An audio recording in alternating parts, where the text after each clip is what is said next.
Hi everyone. I was having a conversation with a friend recently and we were talking a bit about a belief and faith and atheists and people who use that label and people who don't. And it got me thinking a bit about my beliefs and how they relate to my practice and kind of which came first for me, I suppose, like certain beliefs or certain practices, and what drew me into having a spiritual practice in the first place when I kind of came back to it in my early 20s. And I realised that to a large extent, my beliefs and my practices can be quite separate. Like they're not necessarily, one doesn't necessarily reflect the other at all times. And I think for a large part that is completely okay with me. There are definitely times when it like gets a little bit funny, and that's when I have to like release certain practices or think more about my beliefs and see if I can make them line up. But I definitely realised that, yeah, for me, and I think for a lot of people in this general community, I think especially a lot of pagans and a lot of kind of alternative spiritual practitioners in general, for a lot of us, I think the beliefs aspect is kind of more of a side thing. And I mean, I've talked about this a little bit, I think, previously in videos where I was discussing the relationship between spirituality or kind of more religious, overtly religious stuff versus kind of self-development. But I don't think I've actually really discussed too much this particular like dichotomy between the belief and the practice.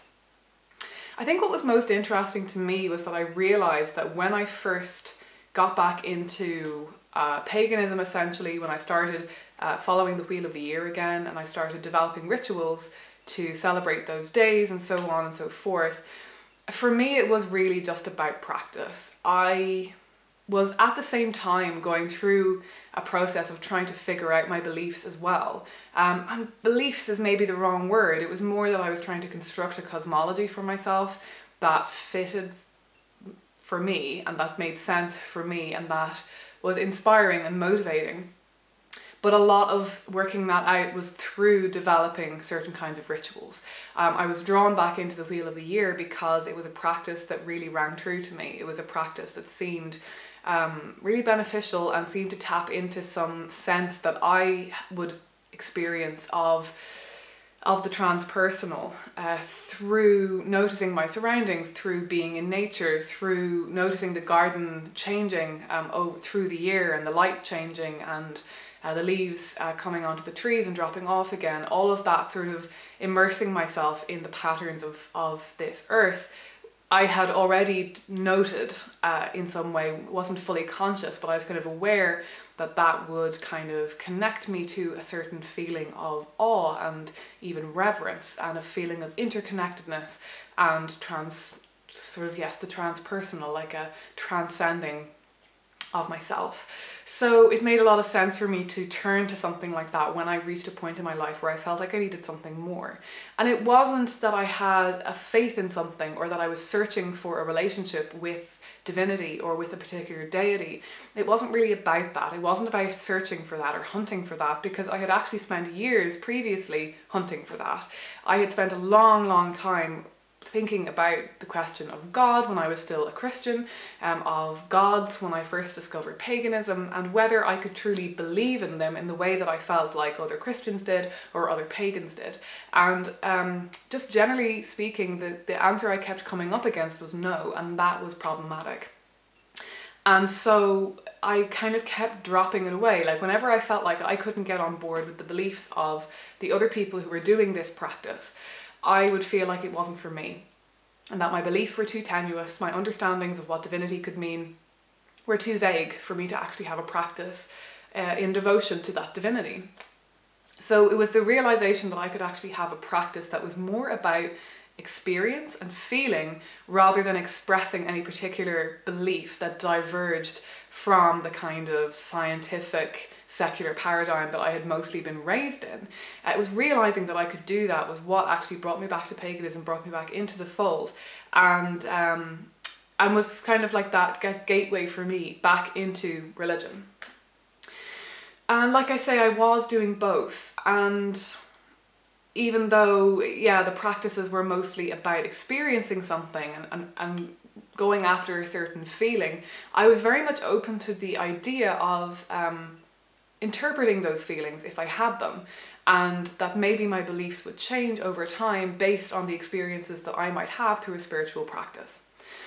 So what I'm trying to say with all of that really is just that I think sometimes we can get too bogged down in connecting the beliefs to the practice, and I think in trying to make sure that they match up, or in feeling, I think sometimes I can let myself feel that my practice has become hollow or stale because I overthink, and I start to think, well, this doesn't really align with my beliefs. Why am I doing this if the other people who do this kind of practice believe something different to me? Is this disingenuous? Does it really mean anything? And I think in those moments when I'm going through those kind of spiritual slumps, so to speak, it can be helpful for me to actually step back from that question of beliefs and see it more as a practice. Is this bringing me anything? Am I gaining anything from this practice? And it's funny, I think that's actually where the self-development and the religion kind of merge. And it's not actually because I'm more interested in my spirituality just serving me as an individual, and it's not very kind of self-centered and just about feeling better and wellness and that kind of thing. It's actually more just about the fact that sometimes it's kind of hard to grasp onto those beliefs, and sometimes they slip and slide around the place. And this is the thing about religious beliefs, especially in the kind of culture that many of us have been raised in. I know some of you might have been raised in very religious households, and some of you are coming from completely different cultural contexts, but I know from talking to some of you, or a lot of you, that many of you come from a similar background to me, where you were not really raised to be very religious. You came from a relatively kind of secular background, and certainly that your education, like mine, was very much in that kind of secular scientific paradigm. And so it can be very hard to actually hold on to those beliefs and not feel sometimes like they're kind of in collision with a lot of the other things that we believe. And sometimes coming back to the experience of the practice is actually key, because that's what, when we're in a constant flow of practice, that's where we can ease into our faith, essentially. That's where we can kind of let go of the overthinking of all of that side of things, and just be content with having the experience and not getting too head up about interpreting that experience. So yeah, I think this is another component now to me kind of getting back out of that spiritual slump that I've been experiencing for quite a lot of years now, is in reminding myself that even when there's times when I'm feeling a bit uncertain about what it is that I'm doing, just bringing it back to that simple question of, is this doing anything for me? Am I experiencing anything? Am I feeling anything through doing this practice? Can I do this practice in a more engaged way so that I might actually, you know, feel more through doing it, so that I might reap more benefits from it? And ultimately, like, yeah, it can have kind of positive wellness repercussions, and that's great if it does. Like things like meditation and just so many of the different spiritual practices that we do are focused on exploring the self, or stilling the mind, and just achieving a kind of altered sense of state of consciousness, and so on and so forth. And you know, obviously there are positive aspects to that in a kind of mundane way, but also I think, like I say, achieving those kinds of states of mind are key to allowing ourselves to hold those different beliefs, I think, all at the same time, because those kind of states of mind, they're not analytical, they're not focused on making our beliefs all kind of line up and match up and look kind of neat and orderly. They're much more about just sinking into the now and allowing that experience of the transpersonal to just descend on us and letting that in. So I think there's a lot to be said for, you know, that, taking that kind of attitude, and sometimes just leaving that question about what do I believe at the door. I mean, this kind of runs contrary in a way to a lot of stuff that I said early on in the channel, and I'd say a lot of the advice that I'm giving in the Paving Your Own Path series. It's a long time since I've listened to it, so I can't fully remember. But I know that for me, when I was building up my practice and when I'm offering other people advice on developing their spiritual practice, it tends to be very focused on finding symbols, whether those are visual symbols on your altar or whether they're ritualistic symbols through actions or motions that you do or words that you speak in ritual and in sacred space. I tended to be quite focused on basing those symbols on things that were meaningful to you, and basically building up that ritual structure and those symbols on the altar and that kind of symbolic representation by stripping back to the bare bones of your beliefs and looking at the structure of your cosmology and really picking out the core elements of that. So that process kind of really is really based on going back to the basics of your beliefs and really working through that and really thinking about that. And I think that is very important maybe in the early stages of developing a spiritual practice. I think that was important for me. It was important for me that I was doing the two things at the same time, that I was seeking to develop a practice, but at the same time, I suppose, like, you don't want that practice to be hollow. Or I didn't anyway. I wanted that practice to have meaning for me. It was always an exercise in trying to invite more meaningfulness into my life. It was always focused on enriching my experience of life and inviting in new experiences, inviting in new feelings and new ways of seeing the world. I just desperately wanted to change my perspective on the world, to change my experience of my life. And so therefore it definitely required looking at the areas in which I could maybe invite a paradigm shift, look at the areas in which I could maybe develop or evolve or strengthen certain beliefs that I kind of held in the back of my head, or that were not maybe central to my life, but that did feel like they enriched my life in some way.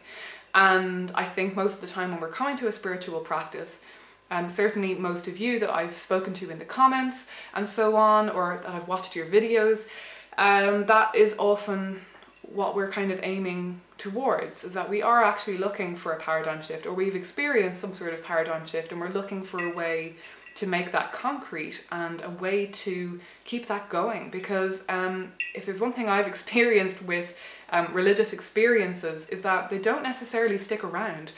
You can have a really kind of mind-blowing, life-changing spiritual experience, and within a week it can kind of be gone. You can kind of have slipped back into your everyday mentality and kind of the old paradigm, essentially. They don't all stick.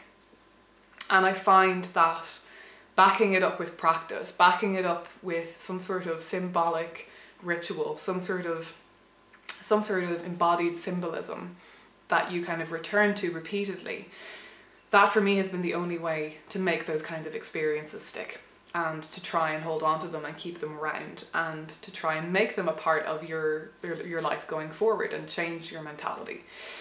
So yeah, like it's undeniably important for the two things to be side by side, especially in the beginning when you're developing your practice, when you're developing your spirituality, if you're starting from scratch. But I think over time, I've certainly found that I've gotten too bogged down in that, and that I've found myself just too concerned about making sure that those things kind of match up, and making sure that over time I haven't just slipped into embracing practices that sounded nice to me, that other people were doing, but that didn't necessarily match up with any particular beliefs of mine. And yeah, it can be kind of a tricky thing. But essentially I kind of realised the other day that the two things, while they kind of obviously speak to one another, the kind of beliefs and practices, they obviously speak to one another, they build on one another, and they kind of mutually reinforce one another. But in my head, I suddenly saw them as two separate things.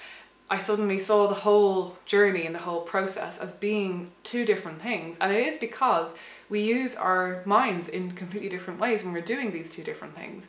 And being in one mindset when you're trying to do the other is actually, it's actually really counterproductive. So if you're kind of trying to think about your beliefs and whatever that involves, whatever it is that you want to read or consume, whatever you're watching to kind of get those ideas going, or whether you're writing it down or whatever it is, you're using a very kind of cerebral kind of function of your brain. Like it's analytical. You're thinking about it logically, maybe philosophically. Like there's a lot kind of going on there in terms of like using your intellect, and like I say, being analytical and logical and that kind of thing. And I think we need that. We need to satisfy ourselves with that kind of thought. To provide that bedrock for what it is that we're going to actually do. Because otherwise, like I say, it's going to feel hollow, it's going to feel pointless. We're going to be kind of saying to ourselves, right, but why am I doing this? Like, what's the point? So that's important to have, to kind of be there as a backdrop of why. And sometimes to explain some of the experiences that we have as well. Sometimes we need to turn to that kind of mindset in order to kind of work it through in our heads and think, well, okay, I've had this experience, for example, with this deity. What does that mean? How do I think that deities work? What are they? And working that into our cosmology, especially if maybe our cosmology didn't involve deities until now and suddenly this is a thing. You kind of have to sit down and ask yourself. I mean, certainly I have to, and I'd say a lot of you are the same. I feel the need to sit down and ask myself, what does this mean? How does this fit? How can I make this make sense? But if you try and take that mindset into the ritual space, I don't think that really works very well. I think a lot of the time what we're looking for when we're doing ritual, when we're doing spiritual practice, whatever it is, whether it's just prayer, whether it's full-blown ritual, whether it's magic, whatever it is that you do as your spiritual practice, what we're usually looking for in that kind of space is an altered state of consciousness that is essentially just the opposite of all of the kind of analytical stuff. It's a space of kind of a very meditative state where we're kind of in the moment and we're just experiencing, and we are allowing ourselves to just slip back into our experience of the world and to just be, and not to overthink, to allow the imagination to run wild, to allow symbols and metaphors and images just to subsume us and to just see where that experience takes us. It's a very kind of artistic, creative kind of side of the mind, and also just quiet often is what we're seeking in that kind of state of mind. Just a sense of stillness, of time stopping, where we just settle into the now and settle into that sense of stillness and quiet and oneness, I suppose, is what eventually, hopefully, we manage to achieve from that. That's what it looks like for me anyway. So those two things, like I say, are very different, and seeking that kind of experience doesn't have to be hinged on, it doesn't have to be an exact replica of all of the sort of worldview stuff that you're building up consciously or, you know, logically through reading and writing and doing that kind of work. It doesn't have to be, in my experience, it doesn't have to be a perfect mapping. Some of the more kind of, I think some of the most meaningful experiences that I've had at the altar have been quite spontaneous and have left me kind of going, oh, like once I let that part of my brain kind of step back in, have left me kind of going, oh, that's unexpected, that doesn't really fit, but we won't worry about that right now. We'll just go with the experience and we'll keep cultivating that. And obviously this practice, it made me feel something. It brought out something in me. It brought me to that place of awe and reverence that I'm looking for. So let's keep doing that and let's just see where it takes us. And sometimes that does involve a paradigm shift for me. Sometimes then I will kind of try and work it into the kind of the logical cosmology thing that I have going on at a later date. But sometimes those things just kind of have to stand separately. And as long as I keep reminding myself what the ultimate purpose is of the practice, as long as I have at least some sort of idea of what that is supposed to be achieving for me, then it's all good. And a lot of the time that is quite vague. It's just a specific kind of feeling that I associate that for me is connection to divinity. And it's really just a feeling. It's really just a particular kind of experience. And so long as what I'm doing is helping me get to that place over and over again, then I know that I'm doing what I can to have a different experience of life, to step into a different headspace and a different worldview and a different way of seeing the universe, where the universe is divine. And that in turn, over time, is helping me to keep my worldview a little bit less secular scientific, a little bit less rigid. I have a tendency to kind of fall into a habit of assuming, in a weird way, without really thinking about it, that we have the whole world figured out, that science can explain everything, and it's not even close to being true. And at the end of the day, the only thing that you can really take as truth and as, yeah, just something that is undeniable is your own experience, is your own subjective experience. That's all you really have. And scientific theories come and go, and I think we have an amazing insight into the workings of cosmos. We have learned such amazing things through the scientific method that is absolutely undeniable, and I am always in awe of that. I'm always seeking to learn more of what science can tell me about the workings of the universe. That's always going to be inspiring for me. But at the end of the day, it's not kind of tied up in a neat package of here's the explanation, here's the meaning of the universe, here's how it all started, here's where it all came from and where it's all going to. And I don't really believe that we're ever going to reach that. I don't really believe that we have the capacity to see that or understand it or even know if we have seen it. I can't see that for us. But what I have to put my faith in is my own subjective experience, and sometimes that subjective experience leads to me holding certain beliefs and developing certain beliefs and tweaking my view, tweaking my worldview a bit. But essentially at the end of the day, the most important thing for me is inviting a new experience into my life. So thanks for watching, everyone. I hope that this was informative or helpful for you in some way, that it will help you think about the relationship between your beliefs and your practices.